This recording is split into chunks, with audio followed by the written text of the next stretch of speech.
Oloshunde of Ile Imole, here with you today for the Babaluaiye healing ritual.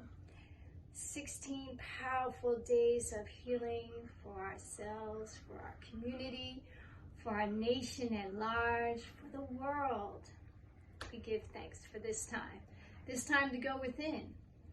And this section of the Babaluaiye, our theme is Heal Thyself. Heal from within. This is the time for us to take for ourselves, to rejuvenate, to be refreshed, to feel renewed, to prepare for the coming of the next year. So with that, I welcome you to Ile Imole's annual Babaluaiye healing ritual.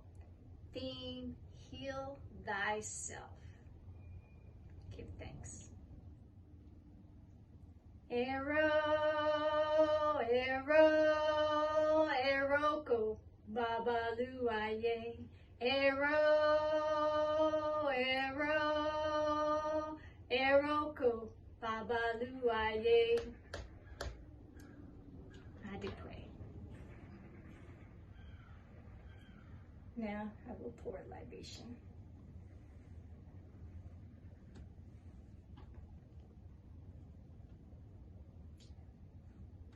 Omi tutu, na tutu, ile tutu, tutu lord, tutu egumi, tutu baba tiara.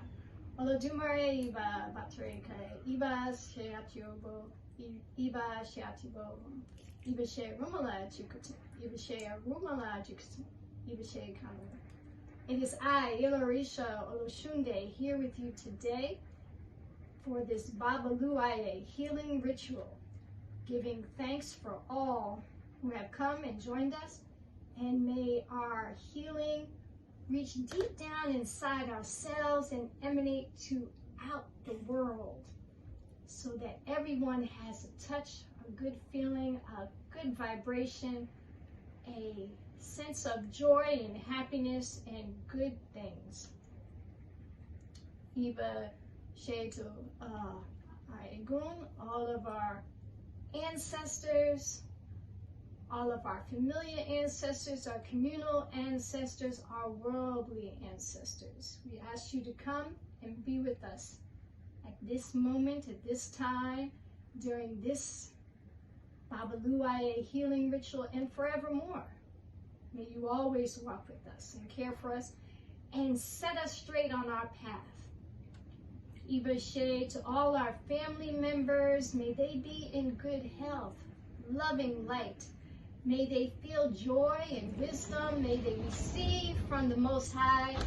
May all be well in their lives and our lives.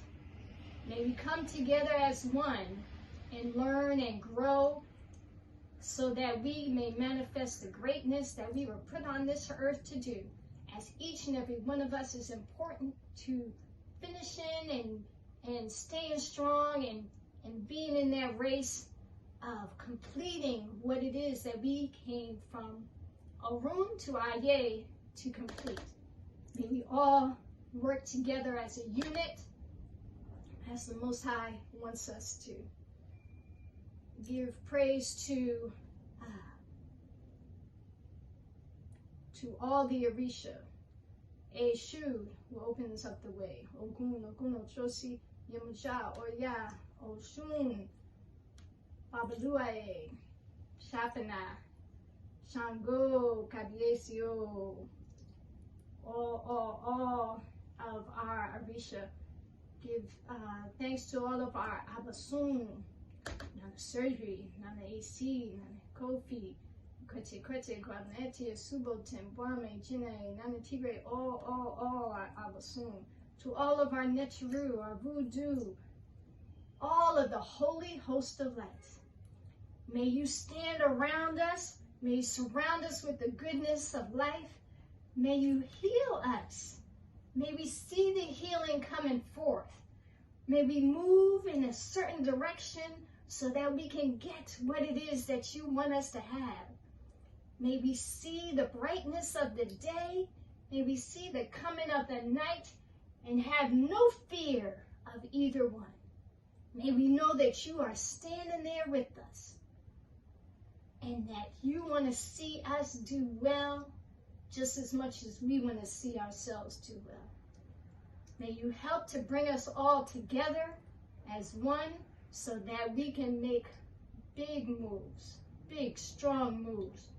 May our health as ourselves, may we take charge of ourselves and our health, and may we show the world what it is to have a healthy mind, body, and soul.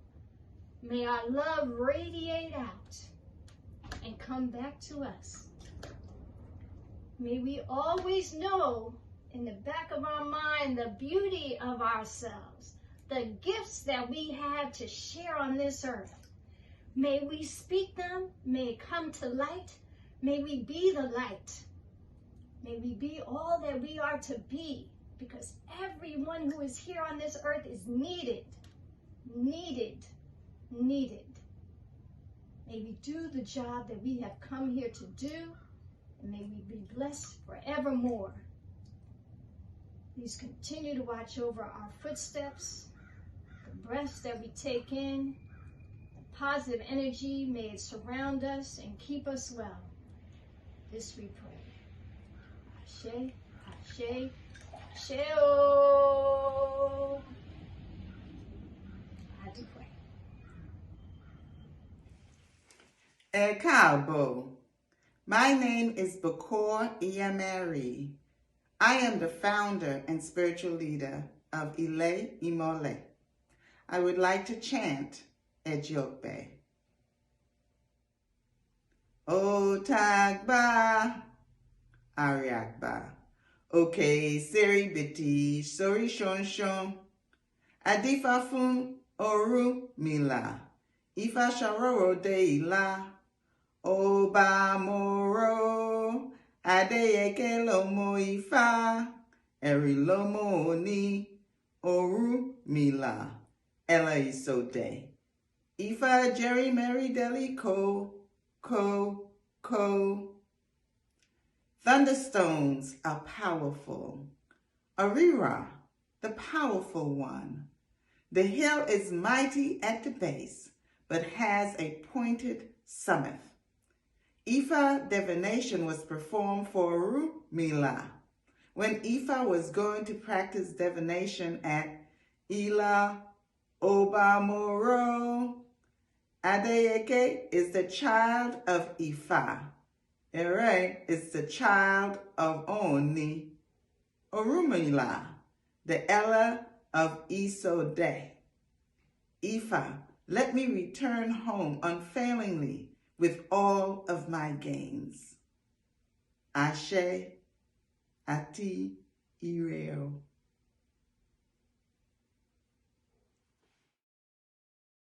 Ikaaro, my African brothers and sisters. As indicated, my name is Baba Charles, also known as Ejimofor Ifa Alere. My African names are my spiritual names that were obtained during naming ceremonies on my pilgrimages to Igbo land and Yoruba land. Ejimofor means one who speaks, or the child that speaks righteous truth even to power. As an Igbo, I'm obligated to inform Africans in this diaspora who were subject to the Middle Passage that the Igbo will reclaim you by ritual if you do your DNA analysis through African ancestry, and it reflects Igbo ancestry. I've done that now. My Yoruba name means the profitable one. After graduating from Fisk University in 1977, I obtained a Juris Doctorate from Howard University in 1981. I worked for 35 years as a procurement law attorney and retired from the profession in 2016. My hobbies and interests include African culture, spirituality, religion, history, gardening, health, and nutrition. Today, I will address just some of the key areas when considering diet, nutrition, and spirituality. Most of what I focus on today will reflect my own personal research, experience, and analysis. But before delving into the topic, I state as follows. I disclaim any liability caused by the direct or indirect use or misuse of the information disseminated by me today, including that none of the information I provide is meant to take the place of an accredited licensed medical health professional. My journey into this topic began with my relationship with my deceased brother. After his first year of college, and while we both were matriculating together at Wilberforce, he would chastise me because of the diet I was on. He would say, "Cha," which is what he would endearingly call me, "you eat pork." He would then go on to explain the disadvantages of eating pork. Also, during my first year of college, I had the opportunity to listen to Minister Louis Farrakhan, who was a leader of the Black Muslims, which later became the Nation of Islam. He espoused the importance of not eating pork and was highly critical of the then standard African American diet, which included pork as a staple. In other words, bacon, pork chops, ham, scrapple, chitterlings, hoghead cheese, etc. While he did not have similar objections to other meats, in my opinion, other meats could suffer from the same sort of critique. For example, he would note that uh, pork has a lot of worms and parasites, that those parasites wreak havoc in the body when the pork is prepared incorrectly. Also, we know that today we have all kind of cautions as to how we need to handle meat, fish. We need to wear gloves. We need to wash our hands repeatedly. So this pretty much paints a picture of meat and our use of it. At that time, I was like most people who eat pork and other meats and have a relationship with their food. You know, I would say it tastes good. It's what my parents have eaten. They lived for a long time. My ancestors ate this. Uh, I would keep in mind that that was the ancestors that had gone through the Middle Passage and were forced to eat other than their natural diet. Oh, a little bit won't kill you. It's a source of protein. While these statements have some validity, it's only part of the story. The reason pork and other meats taste so good is because of the way these foods are prepared, uh, which generally requires the incorporation of various seasonings such as sodium, sugar, and other herbs. Indeed, because these products have been slaughtered and processed several days before being placed in a supermarket, food colorings as well as sodium nitrates are used to mask that the meat is decomposing. According to the late Dr. Africa, who has authored several books on health, diet, and nutrition of African peoples, sodium and processed sugar are drugs with no nutritional value, save maybe Himalayan pink salt. Sodium has been determined to be a causative factor in the onset of hypertension, and refined sugar has been determined to be a causative factor in the development of type 2 diabetes. Also, food colorings and sodium nitrates have been linked to cancer. Another reason that we eat the way we do is because Europeans and white people in the wealthy class own cattle farms, own pig farms, own fishing fleets, etc. And so they promote this way of eating. According to Dr. Joel Furman, who is the author of Eat to Live, there are two kinds of nutrients: micronutrients and macronutrients. That's very important. Macronutrients are protein, carbohydrates, and fat, and that's mostly what we get from meats. Micronutrients are vitamins, minerals, and phytochemicals, which are calorie free.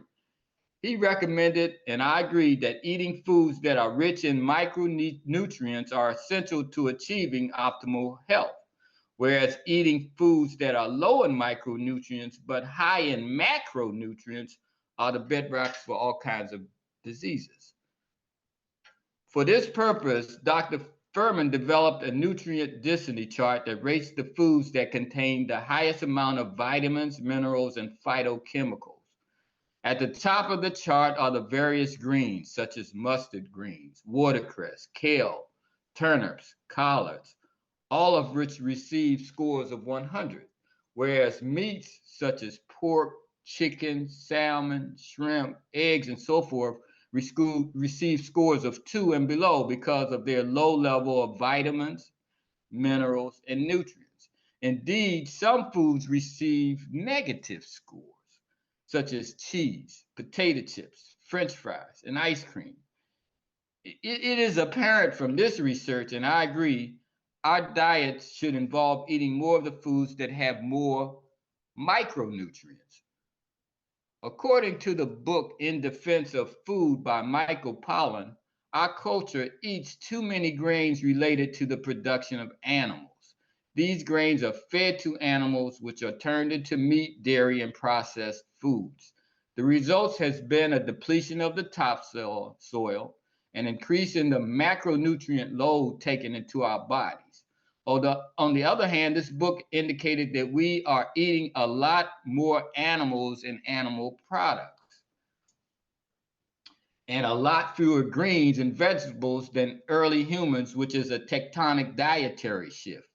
Greens provide a host of critical nutrients a body can't get from a diet based primarily on meats. For example, greens have antioxidants and phytochemicals. There's fiber, and then there are the essential omega 3 fatty acids found in greens, which some researchers believe will turn out to be the most crucial missing nutrient. Most people associate omega 3 fatty acids with fish, but, but fish get them originally from green plants, specifically algae, which is from where the omega 3 acids originate.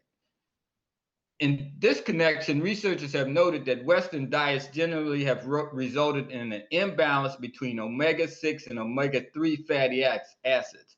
Omega 3s, which have been deficient in the standard meat based American diet, play a role in neurological development, the highest concentration being found in the tissue of the brain and the eyes.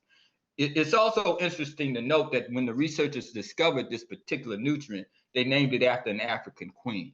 So I would always say this. I always hear this that, and I can't. I think it was one of the lectures that I heard. He would say, some people know something about us that we don't know about ourselves.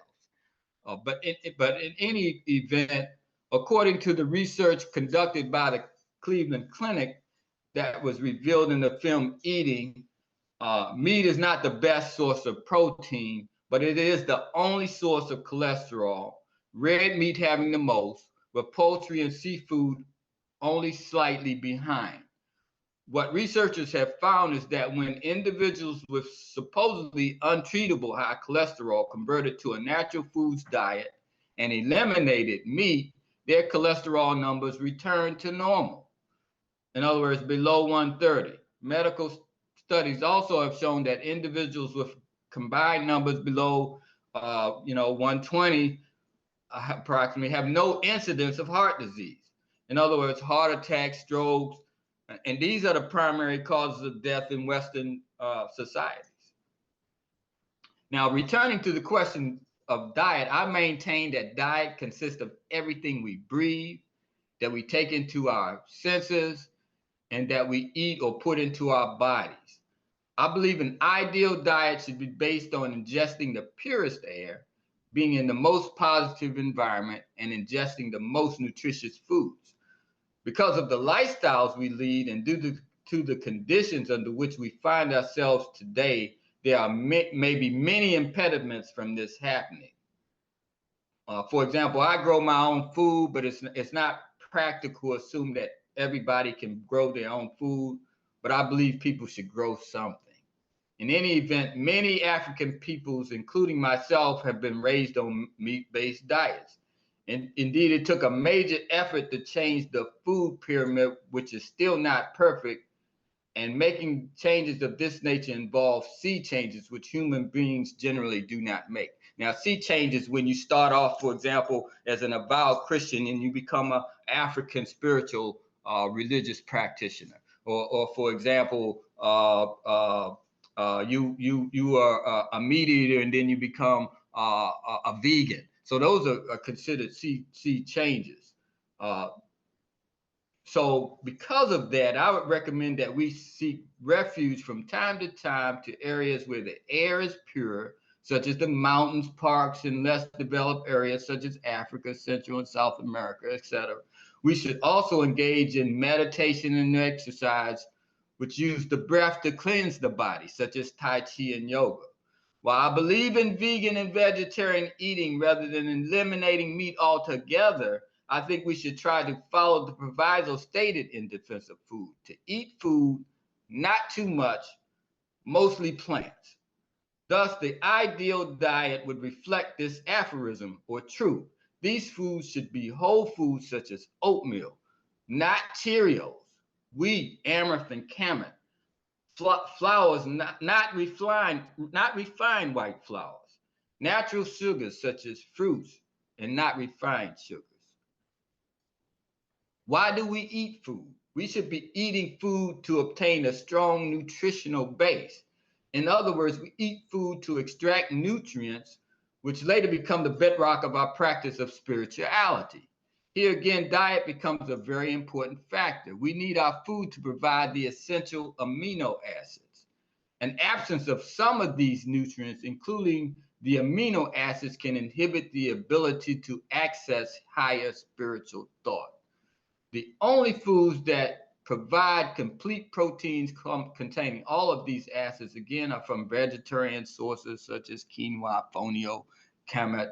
It is important to note that these are foods found in tropical areas. And of course, these are areas where African peoples will reside and originate. And of course, these are the foods that our ancient ancestors ate. It is important to obtain as many of these as we can for optimum health, but also to engage in higher spiritual thought. From all the books I've read, and I've read many books on this subject, including lectures I've attended, and I've been to many lectures. I've listened to Dr. Sebe, Dr. Africa, etc.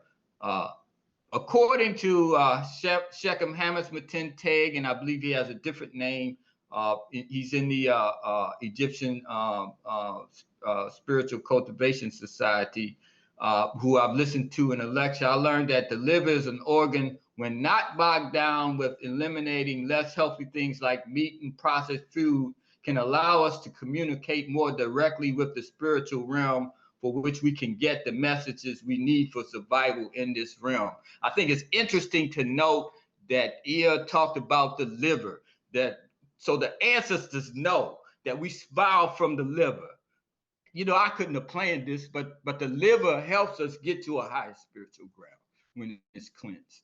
But in any event, again, by allowing our bodies to function more efficiently based on a sounder nutritional base, we are able to access higher spiritual realms. The practice of cleansing the body is the way the Cometians, our ancient ancestors, used to elevate. It has been said that Cometians fasted at least once a month. Therefore, again, we learned that modifying our dietary intake permits us to engage the spiritual realm more effectively. Many of the other spiritual practices have taken this cue, such as Buddhists, yogas, Christians, Muslims, etc. If you have not fasted, which simply means to forego some aspect of eating, then you should try it, which is a method that our ancestors have employed to get to higher spiritual ground. Our temple also has rituals that require the cleansing of the body and changing the diet to obtain a greater connection to the spiritual realm. I also remember before the Orisha feast, Ia mentioned that we should go into meditation and cleaning our bodies and getting our minds right to go to the Orisha feast. So it's commonly known that if you clean your body out and you clean your thoughts and your mind, that you can reach a higher spiritual plane. So in conclusion, you know, while I cannot do total justice in 15 minutes to a topic such as expansive as this, I've tried to give a snapshot of the complexity of diet, nutrition, and spirituality. For example, there's a book by Dr. Price, Weston Price, who's a dentist, that talks about when you eat the right foods, then your teeth, you don't need a dentist. And he went around the world and took pictures of individuals, and particularly in Africa, that never seen a dentist and their teeth were white and straight and they didn't have cavities. So I offer this prayer. I ask that the ancestors, I ask that the Orishas, I ask that the message that I gave today, that it be received well, that people take it, that they do their own research, because we are unique beings, and that they find that which elevates them spiritually, because that's the whole purpose for us being here. Amen. Reciprocity, reciprocity, reciprocity, giving and receiving, giving and receiving the perennial, giving and receiving abundance and wealth and prosperity. Oh my goodness. Please help Ile Imole continue all of his great works and all of his public programs and in his events, his first Sunday service, his Orisha feast, his back to school ritual, it's water ritual, his elder ancestral remembrance, it's soulful empowerment. Help Ile Imole with his programs, his Babaluaiye 16-day ritual of healing. It's Black History Month. It's youth focused back to school. We can only do that with the carry. And the carry is the traditional symbol of wealth and prosperity. And that's what we're talking about. We want to do that carry app. Okay, some of you all might know it as a cash app, but it is a $sign Ile Imole on Cash App. It is the info at ileimole.com on the PayPal. It is the snail mail of Ile Imole, P.O. Box 610, Temple Hills, Maryland 20757. It can only happen with all of us working together. May there flow peace, power, love, and perfection. May there flow peace.